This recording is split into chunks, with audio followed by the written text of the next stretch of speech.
Well, trade union Federation Cosatu is planning a nationwide protest against looming job cuts at Impala Platinum Mine. It's also warned the government not to test its patience by retrenching workers.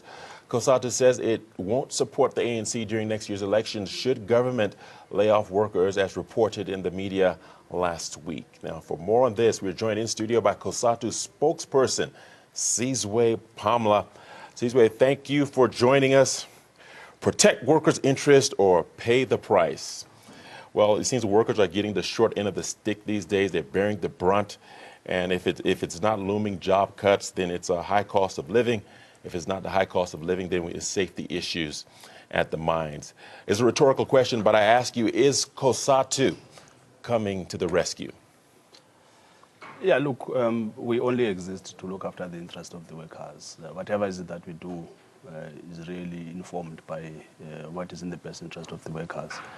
Looking at what has happened since the beginning of this year with an increase in VAT, at a time when actually the corporate tax was not touched. You'll remember when you go back to 2012 that the company income tax was actually reduced from 34% to 28%. Yet when we are faced with an economic crisis, government decided to actually target the workers and not target big business.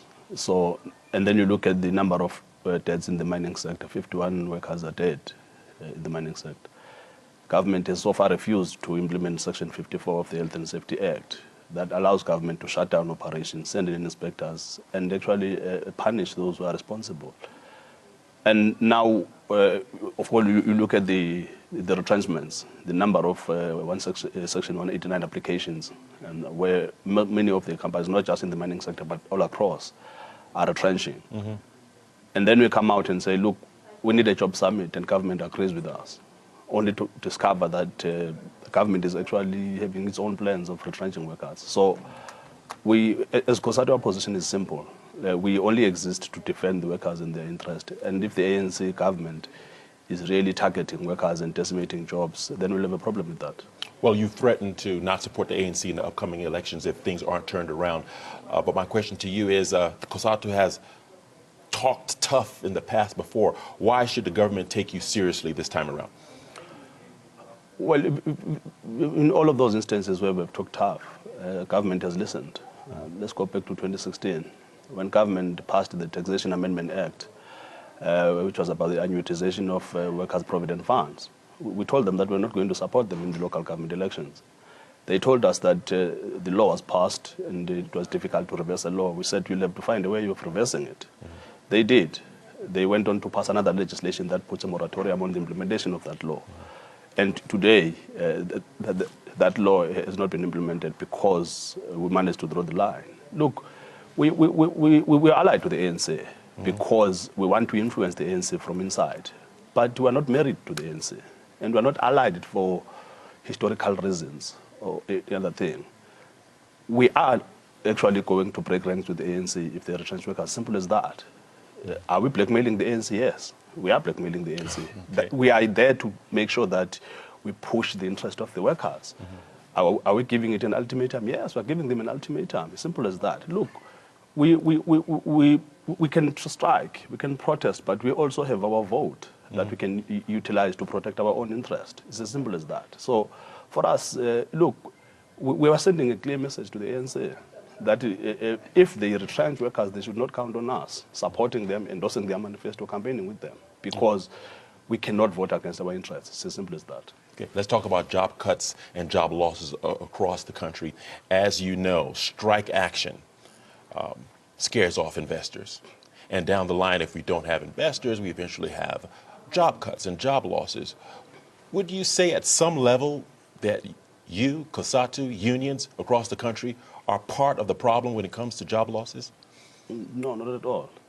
Not at all. Like I said, look, firstly, for us, we really don't support this myth that foreign direct investment is the panacea to all of our problems. It is not. Because what it does, it actually it encourages external dependence, the one that we have seen over the last 24 years. We do have local investors. Let's have a conversation about the... But continued strike action, you don't see that as a problem? No, no. because the labor market system in this country has not been transformed. We are talking about a labor market system that was specifically engineered and designed to exploit black people in particular. So you cannot then say that workers who are still victims of an apartheid system that was meant to exploit them, the system has not been changed, and that the workers have to sit on their hands and do nothing about that. The Department of Labor has failed to actually attend to the issues of the workers. South Africa, we were amongst the countries with the highest strike rate for a reason, because we inherited a system that was meant to exploit us, and there's been no appetite to transform that. Like I said earlier to you, let's go back to 2012, where companies were given tax breaks.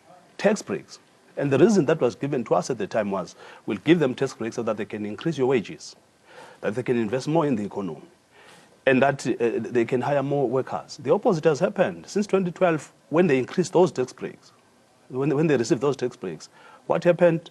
The wages have stagnated. What happened? They have dismissed 480,000 workers in this country, and they are continuing to do so. And yet they've doubled their profits. Let's take Anglo-American just as an example. Here is a company that has shut down 14 shafts over the last 5 years, but it has increased its profits from $1.6 billion to $5 billion. Most of those profits coming from South Africa. So we are having a situation where people are making billions and millions, and yet they are dumping workers and replacing them with machines. And there is no intervention from government. So the unions have only one alternative, which is to take to the streets.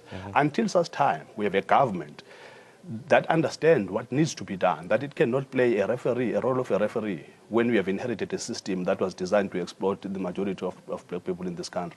Then we are not going to do away with strikes, simple as that. Okay. Another concern of yours, it says, well, it is clear that the current balance of social and political forces in the country favors white monopoly capital. True or false? Look, it's true. Look, it's true, because if you look at what is currently happening in this country, the people who are still in charge of the economy is mostly white people. You can look at all the statistics. I mean, the South African Institute of Race Relations, a very right-wing organization, has admitted that. The IMF has admitted that. The World Bank has admitted that. So you have a situation where the ANC government has allowed itself to be co-opted to a certain extent, or some of the individuals have been co-opted. And all they've done really is to take over treasury. Everything else, people are running around trying to figure out what needs to be done. So we have a situation where mostly white business owners are still in charge of the economy, and they're in charge of the policy directing. I mean, the battle we had to wage over the national minimum wage was ridiculous. For a country that has got 60% of its workers earning less than 5,500 rand a month, 60% of your workforce, how are you going to create domestic demand if your own people cannot afford to buy the very same products that they produce every day? Yet we had to spend 2 years trying to convince them to move from a figure of 2,000 rand. Now, it's because government, and mostly those white companies, were blackmailing government, and government was succumbing to that blackmail. So that is unfortunately our situation as a country. The fact that now they are saying that we have a bloated public service is not true when you consider the fact that in 1994, we had a population of 40 million serviced by a public service of 1.4 million. 24 years later, we have a population of 50-something million, 52, 55 million, serviced by a workforce of 1.3 million, meaning it has shrunk by 100,000. The opposite has happened. What has changed is the fact that most South Africans are more dependent on government for their services, be it their public schooling, their health system that they use, including the shelter that they need. They have to get it from government, unfortunately. And it's government's policies that has created this level of dependence. So government has to, the chickens have come home to roost. Government has to come out with solutions as to how we solve this crisis. Right, so it's safe to say that Cosatu doesn't trust the ANC. And if it doesn't trust the ANC, what model or what structure do you think can be put in place so that some of the policies and agreements that you have with the ANC come to light? Look, after a quarter of a century of disappointment, we have every reason not to trust the ANC anymore, especially because we were listening to the ANC when it came out yesterday in its own media briefing. the ANC comes out and says, we do not support the retrenchments. We don't expect them to support anything. We expect them to say, we are going to stop retrenchments because we are a party in power.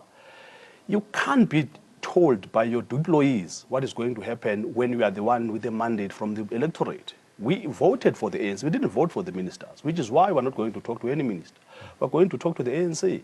We do not expect the ANC to come out and say we do not support anything. No, we expect you to say we're going to stop. We're going to instruct government that you don't have a mandate. We don't have policies that are about retrenching workers in the public service. Look, we have said that 25 years down the line, we need to reconfigure the alliance if it is to survive. The alliance has no supernatural right to exist. If we want it to survive, we'll have to reconfigure it. Reconfiguring means we can no longer trust the ANC to hold this government accountable. We have to institutionalize the alliance, create structures that will hold the deployees accountable, that will actually dismiss people, deploy them. And we'll have to do this collectively. When it comes to policy implementation, we'll have to do the assessment of policy implementation collectively without the ANC going to its NGC and looking at its policies. If the alliance is to survive, we need to change the way it operates, and we need to change the way it holds the South African government accountable. Okay, I'm not trying to turn you into a psychic or Sangoma or anything like that, but are you optimistic going forward? Do you see light at the end of the tunnel? Look, when we are involved in a permanent struggle like we are as workers, you always have to be optimistic, because then there's no reason to continue fighting if you have given up. We are always positive. We think that this is the battle for the soul of the ANC.